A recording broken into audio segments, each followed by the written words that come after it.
Le sentiment d'abus dans la relation de couple, c'est le sujet de ce 54e épisode du podcast Les chemins du couple. Bienvenue sur le podcast Les chemins du couple. Je suis Céline Domecq, thérapeute et conférencière, experte dans la relation de couple depuis 2009. J'ai aidé et accompagné des milliers de personnes, que cela soit en ligne ou en cabinet. Ma mission est de vous aider à vivre une relation de couple sereine et épanouie. Être heureux en couple, c'est possible pour tout le monde.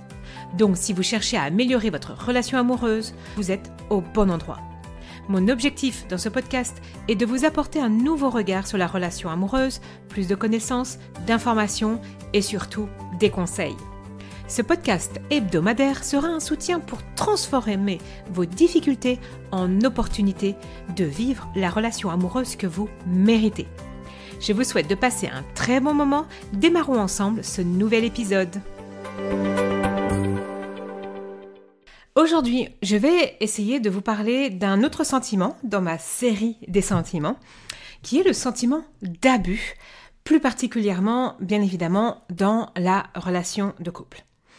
Alors, je sais que dès que vous pourriez commencer à écouter cet épisode, vous pourriez vous dire « Ah, mais je suis pas concernée parce qu'on n'est pas sur les violences ou comme on peut l'entendre quand on parle d'abus. » Donc du coup, vous pourriez être amené à ne pas l'écouter, mais j'ai envie de vous amener à l'écouter jusqu'au bout, cet épisode, parce que c'est un mot qui est difficile, ça peut créer des émotions un petit peu particulières à l'intérieur de soi. Ça peut même réveiller des sensations douloureuses pour beaucoup d'entre vous. Mais pourtant, justement, arrêtons de mettre du tabou, que ça soit pour le couple, que ça soit pour des sujets un petit peu touchy, parce que c'est important d'en parler. Parce qu'en comprenant ces dynamiques, ça peut vraiment faire la différence dans la manière dont nous vivons la relation de couple au quotidien. Et donc, peut-être que vous avez déjà ressenti ce sentiment d'abus, ou peut-être que vous êtes juste curieux de mieux comprendre ce mécanisme. Donc vraiment, écoutez l'épisode jusqu'au bout parce que ça vous permet de prendre du recul et de nouveau de mieux comprendre ce qui peut se jouer dans les relations de couple, mais pas que, bien évidemment, parce que si je parle de relations de couple dans ce podcast, ce sentiment d'abus peut exister dans d'autres relations. Et je vais mettre mon attention particulière sur la relation parent-enfant. On peut vraiment avoir un statut d'abus sans pour autant que ça soit comme décrit dans les films ou à la télé, les abus sexuels. Non, mais on peut avoir une posture d'abus vraiment aussi avec nos enfants quand on est parent. Les enfants peuvent aussi l'avoir, alors c'est un autre âge que nous en tant qu'adultes. Dans les relations frères-sœurs, les relations familiales, mais aussi les relations professionnelles et amicales. Donc, peut-être que vous allez vous reconnaître dans ces aspects dans d'autres relations, c'est ok, justement, découvrez un petit peu ce que c'est que finalement ce sentiment d'abus. Donc, lorsqu'on évoque justement le terme abus dans le contexte de la relation de couple, c'est ce qui nous anime aujourd'hui, vous allez peut-être penser immédiatement à la violence physique, aux cris, à des actes d'agression également. Bien sûr que ces formes d'abus sont réelles et elles sont dévastatrices. On va pas les nier, elles existent. Justement, elles sont tabous aussi. Mais pourtant, il est aussi important de comprendre, j'ai envie que vous compreniez là en m'écoutant, que l'abus ne s'arrête pas à ça. Parce qu'en fait, l'abus peut être vraiment beaucoup plus subtil, insidieux et donc du coup difficile à reconnaître et même peut-être à admettre qu'on est dans une posture d'abus, notamment comme je le disais, dans le couple ou aussi dans la relation parent-enfant. Donc, une situation d'abus qu'on va reconnaître, que vous allez reconnaître bien évidemment, mais c'est là où votre partenaire va peut-être commencer à contrôler chaque aspect de la vie, de votre vie. Donc, les finances, les relations sociales, les décisions du quotidien.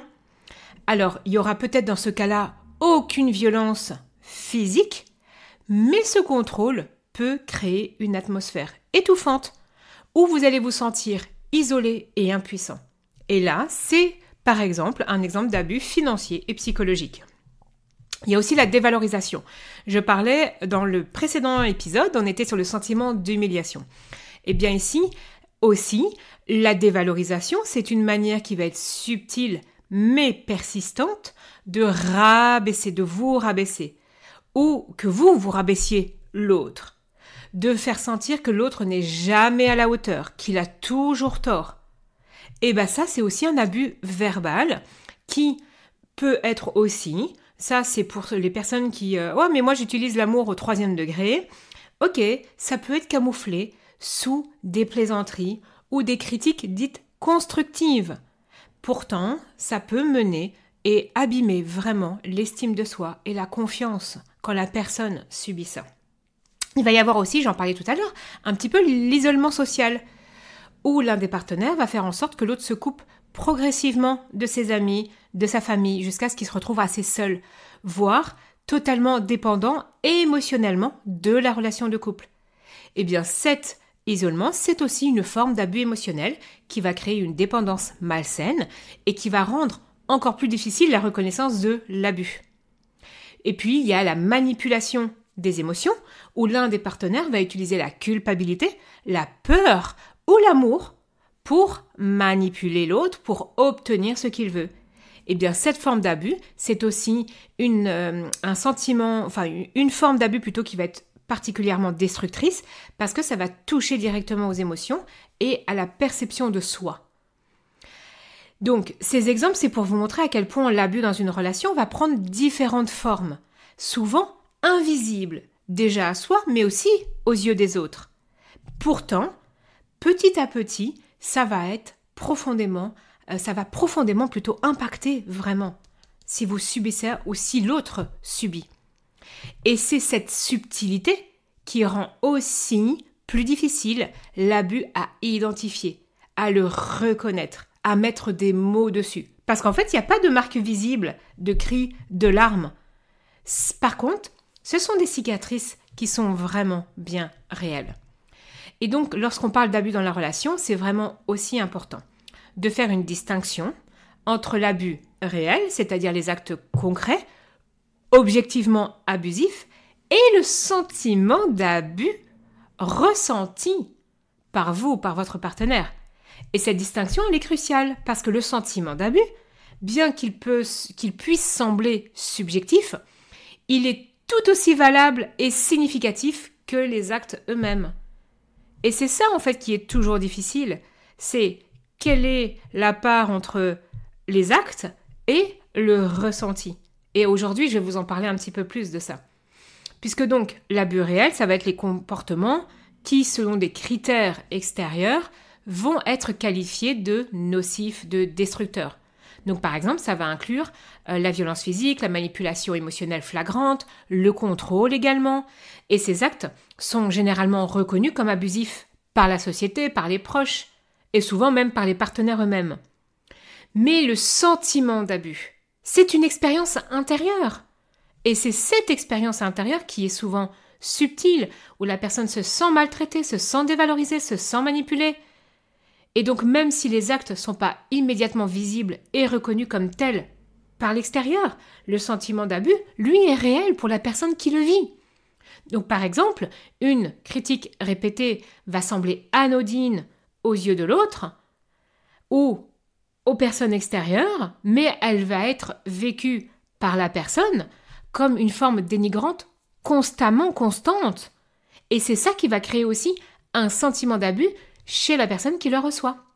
Donc ce sentiment d'abus peut surgir même en l'absence finalement d'intention malveillante de la part de l'autre. Et donc les dynamiques relationnelles vont entraîner des malentendus, des interprétations, et donc vont peut-être faire naître ce ressenti ou voire même le faire grandir. Donc aujourd'hui, c'est de comprendre, mon objectif, c'est que vous compreniez que ce sentiment d'abus, il n'est pas moins légitime parce qu'il est subjectif. Il révèle un malaise profond, un déséquilibre dans la relation qui mérite d'être exploré, qui mérite d'être pris au sérieux, qui mérite d'être traité.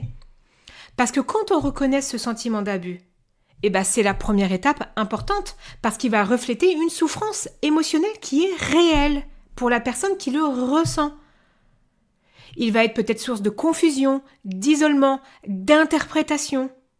Surtout si en plus, son partenaire, sa partenaire, l'extérieur, l'entourage vont dire « Ouais, ok, c'est exagéré, c'est pas vrai, c'est pas fondé ce que tu ressens. » Pourtant, ce sentiment mérite d'être entendu et respecté, parce que c'est le signe que quelque chose ne va pas dans la relation de couple.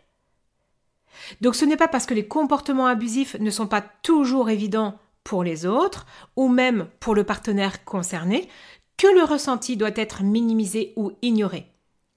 Et trop souvent, les personnes qui ressentent ce sentiment d'abus vont se retrouver dans une situation où leur perception est remise en question.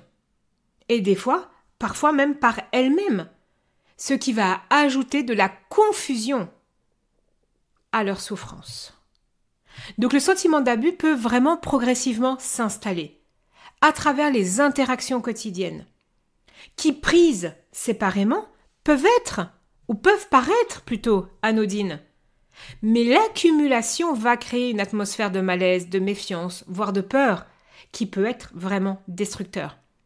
Et cette réalité émotionnelle mérite d'être prise au sérieux, parce qu'elle va impacter profondément votre santé mentale, le bien-être de la personne avec qui vous vivez.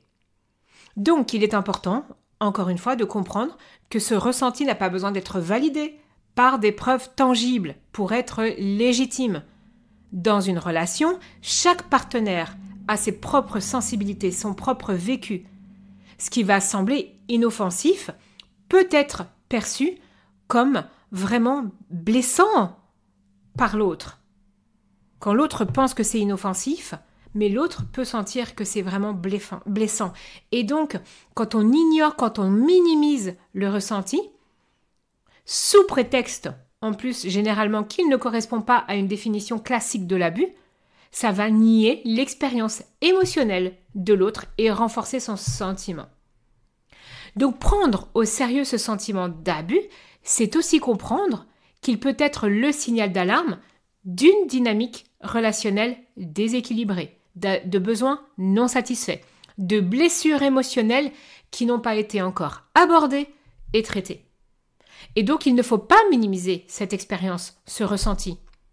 Que ça soit vous qui le vivez ou que votre partenaire vous le communique une fois de temps en temps.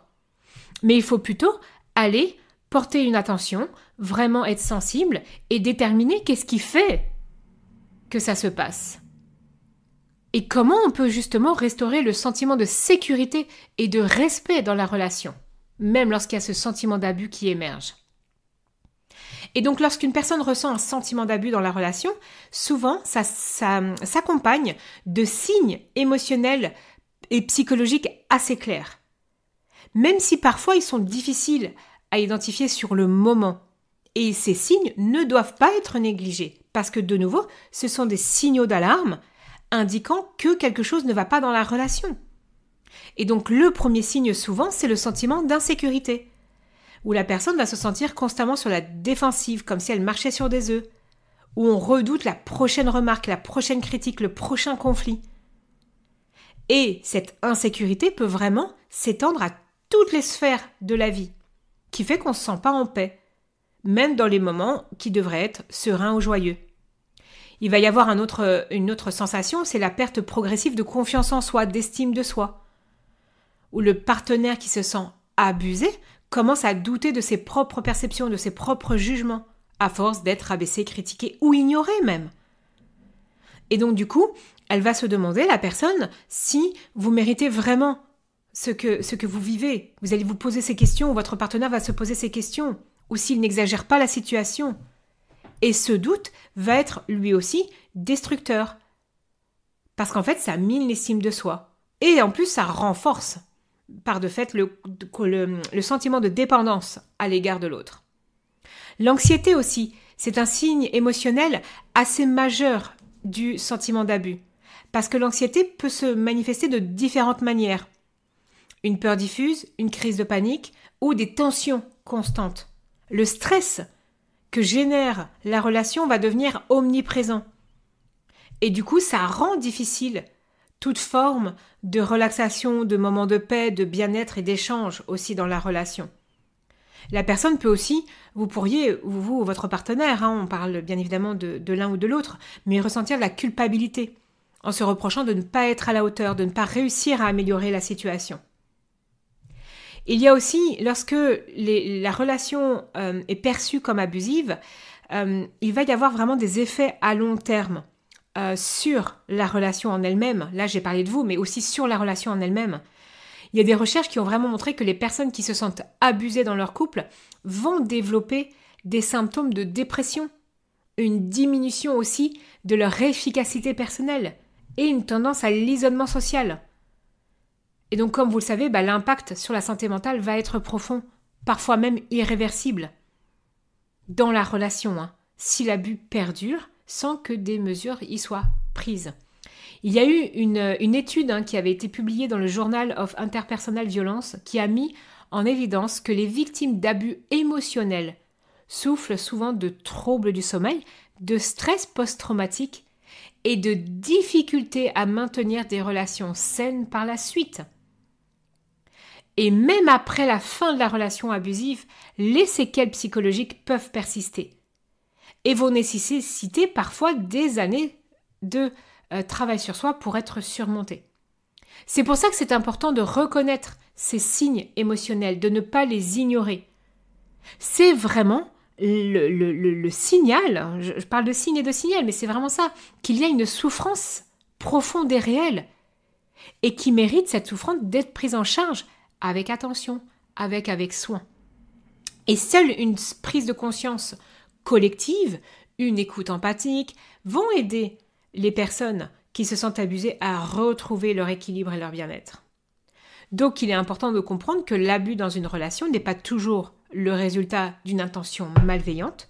Et en réalité, beaucoup d'abus émotionnels ou psychologiques naissent non pas d'un désir conscient de blesser l'autre, mais plutôt de schémas relationnels toxiques qui se mettent en place, souvent sans que l'un des deux partenaires s'en rende compte et qui sont également des reproductions de ce qu'on a vu aussi ou de ce qu'on croit devoir faire pour rendre la relation normale, chouette.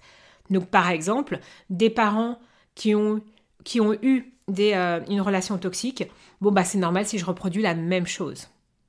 Et donc du coup, ces schémas vont s'installer progressivement au fil des échanges, au fil des comportements maladroits, et des peurs, des insécurités, qui vont s'exprimer en plus de manière inappropriée. Donc par exemple, un partenaire peut chercher à contrôler l'autre, non pas parce qu'il souhaite lui nuire, mais parce qu'il a peur de perdre l'amour ou l'attention de la personne. Et ce besoin de contrôle, même s'il est inconscient, devient une forme d'abus lorsque l'autre se sent étouffé, dévalorisé ou manipulé. Une autre forme fréquente d'abus, et c'est celui contre lequel je me bats, et je pense que vous l'entendez à travers mes épisodes, mais c'est celui de ne pas communiquer ses attentes. Donc par exemple, l'un des partenaires va avoir des attentes irréalistes et ou non exprimées envers l'autre, et réagir avec frustration ou colère lorsque ces attentes ne sont pas satisfaites. Et ce type de réaction peut créer un environnement où l'autre se sent constamment sous pression, comme s'il devait marcher sur des œufs, éviter de déclencher une réaction négative. Et ici encore, l'abus n'est pas intentionnel, mais il va découler d'une dynamique où les besoins et les peurs ne sont pas correctement communiqués et compris. Alors on est bien d'accord que là, je ne parle pas de relation avec un manipulateur ou une manipulatrice ou un pervers narcissique, d'accord ? De base, quand on est dans ce type de relation, je ferai des épisodes à l'avenir sur ce sujet, en effet, il y a de l'abus. Là, je parle dans une relation, la relation peut être toxique sans pour autant qu'on soit avec un manipulateur ou une manipulatrice.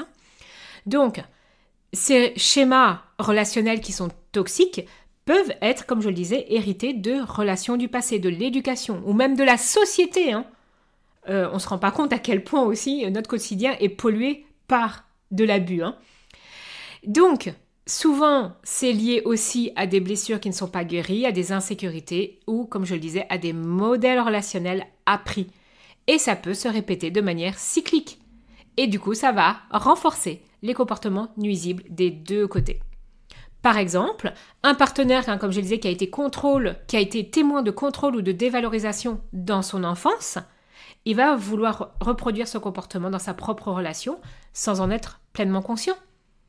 Donc, ce qui est vraiment important de comprendre, c'est que même en l'absence d'une intention claire de faire du mal, l'impact sur l'autre partenaire peut être tout aussi destructeur. Et les sentiments de culpabilité, de confusion, de frustration peuvent s'accumuler. Et ça crée un terreau fertile pour l'émergence du sentiment d'abus. Donc si vous prenez conscience de ces schémas, ça sera la première étape pour vous, pour guérir, pour avancer. Mais bien évidemment, ça nécessite un petit peu de travail d'introspectif, de communication, et parfois l'aide d'un professionnel pour identifier ces comportements et pour du coup les déconstruire. Le but, c'est pas de ne pointer du doigt ou de chercher un coupable, mais bien de comprendre comment ces dynamiques se sont installées. Et de chercher ensemble les moyens pour transformer ces dynamiques en interactions plus saines et respectueuses. Et donc lorsqu'on parle aussi vraiment que l'abus peut être non intentionnel, ça ouvre aussi la porte à une réflexion plus profonde sur la manière dont l'un et l'autre contribuent à la dynamique dans la relation. Et ça va aussi vous permettre de sortir de la posture victime-bourreau. C'est important pour entrer dans une autre dynamique relationnelle partagée où chacun va chercher à améliorer la qualité de la relation. Et donc le sentiment d'abus dans la relation, c'est pas forcément qu'une expérience individuelle. Ça a des répercussions vraiment profondes sur la dynamique de couple. Lorsqu'un partenaire se sent abusé, même si cet abus n'est pas intentionnel ou évident, ça va créer des tensions. Et ça va progressivement abîmer la relation. Donc, l'une des premières conséquences, c'est la distance émotionnelle. Lorsqu'un des partenaires commence à se sentir maltraité, dévalorisé, manipulé, il peut se replier sur lui-même. Il va chercher à se protéger. Et cette distance peut se manifester par une diminution des échanges affectifs, une réticence à partager les pensées ou les émotions, un sentiment de solitude. Et à mesure que cette distance s'installe, l'intimité émotionnelle va se fissurer, va s'abîmer. Et donc ces tensions émotionnelles peuvent également entraîner une augmentation des conflits, puisque le partenaire qui se sent abusé peut aussi devenir plus réactif, en exprimant sa frustration, sa colère, sa douleur. Et ces conflits peuvent à leur tour renforcer le sentiment d'abus. Et c'est là où on crée un cercle vicieux, où chaque dispute semble confirmer que quelque chose ne va pas dans la relation. Il va y avoir aussi la perte d'intimité, tant émotionnelle que physique. C'est une autre répercussion majeure du sentiment d'abus. Et lorsque l'un des partenaires se sent manipulé ou maltraité, ou contrôlé aussi, il va y avoir vraiment, ça va être difficile de maintenir cette connexion intime. Parce que la peur de la vulnérabilité, le ressentiment, la méfiance va devenir présent, hyper présent dans ces moments d'intimité. Et souvent, la conséquence, c'est une déconnexion physique. Donc ce sentiment d'abus peut vraiment vous mener, ou l'un ou l'autre, ou les deux, à envisager la séparation également. Parce que la souffrance, quand elle est trop grande, que les conflits deviennent insupportables, et que le fait de sauver son couple s'éloigne, eh bien on va mettre fin à la relation. Donc la séparation est souvent perçue comme une échappatoire à la douleur, à la toxicité. Donc si vous vous reconnaissez un petit peu dans ces sentiments, dans ces situations que j'ai décrites, il est important de juste pas ignorer ces signaux. Le sentiment d'abus, même si des fois, comme je le dis, n'est pas forcément évident ou facile à admettre, c'est une expérience qui mérite d'être prise au sérieux. Donc moi, je vous encourage vraiment à prendre un moment pour observer vos émotions, comment vous vous sentez dans la relation. Y a-t-il des moments où vous vous sentez diminué, contrôlé ou simplement mal à l'aise? Arrivez-vous à identifier la cause clairement ou pas? Et donc prenez le temps un peu de vous poser ces questions, même si c'est inconfortable, parce que parfois, le simple fait de mettre des mots apporte de la clarté. Et donc il est important de prendre du recul par rapport à la situation. De voir les choses avec une certaine distance.